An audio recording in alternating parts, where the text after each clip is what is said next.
ఆటోనగర్లో జరిగినటువంటి సంఘటన నిజంగా చాలా బాధాకరమైన విషయం. ఎందుకంటే సుమారు 7 మంది గాయపడ్డారు, అందులో ముగ్గురికి చాలా సీరియస్.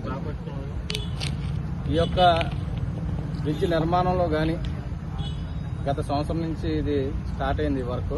కానీ వైఎస్ఆర్ కాంగ్రెస్ పార్టీలో 2024 జనవరిలో దీనికి శంకుస్థాపన చేయడం జరిగింది.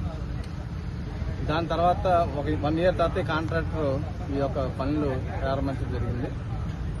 మనం చూస్తే అర్థమవుతుంది, అసలు క్వాలిటీ లేనటువంటి కన్స్ట్రక్షన్, అది సెంటరింగ్ కానీ మరి అక్కడ ఐరన్ కానీ అన్నీ కూడా క్వాలిటీ లేని విధంగా ఈ యొక్క వర్క్ జరుగుతుంది. దీని ఇన్స్పెక్షన్ అసలు ఏపీఐసీ వాళ్ళు కానీ జీవీఎంసీ వాళ్ళు కానీ దీనికి ఇన్స్పెక్షన్ అన్నది లేదు. ఎందుకంటే ఇద్దరు అమౌంట్, ఇది జాయింట్ వెంచర్, వాళ్ళిద్దరు కలిపి ఈ యొక్క రైల్వే ట్రాక్ ఏదైతే రైల్వే బ్రిడ్జ్ ఉందో ఈ బ్రిడ్జ్ నిర్మాణంలో ఉన్నటువంటి వీళ్ళ అమౌంట్స్, ఇద్దరు అమౌంట్స్ కలిపి ఇక్కడ కన్స్ట్రక్షన్ జరుగుతుంది.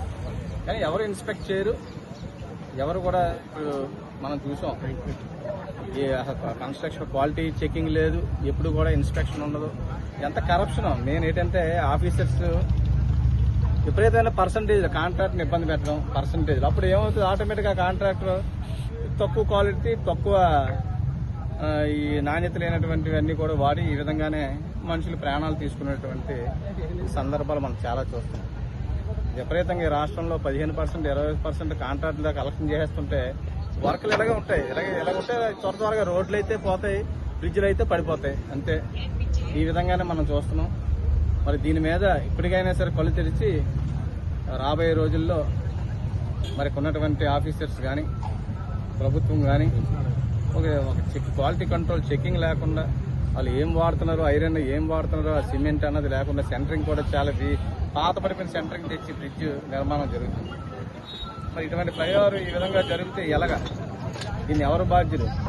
ఇది కేవలం కూడా ఈ పర్సంటేజ్ తీసుకున్నటువంటి నాయకులు, వాళ్ళ వల్ల ఇటువంటివన్నీ జరుగుతున్నాయి. కాబట్టి దీని మీద వెంటనే చర్య తీసుకోవాలని మాకు డిమాండ్.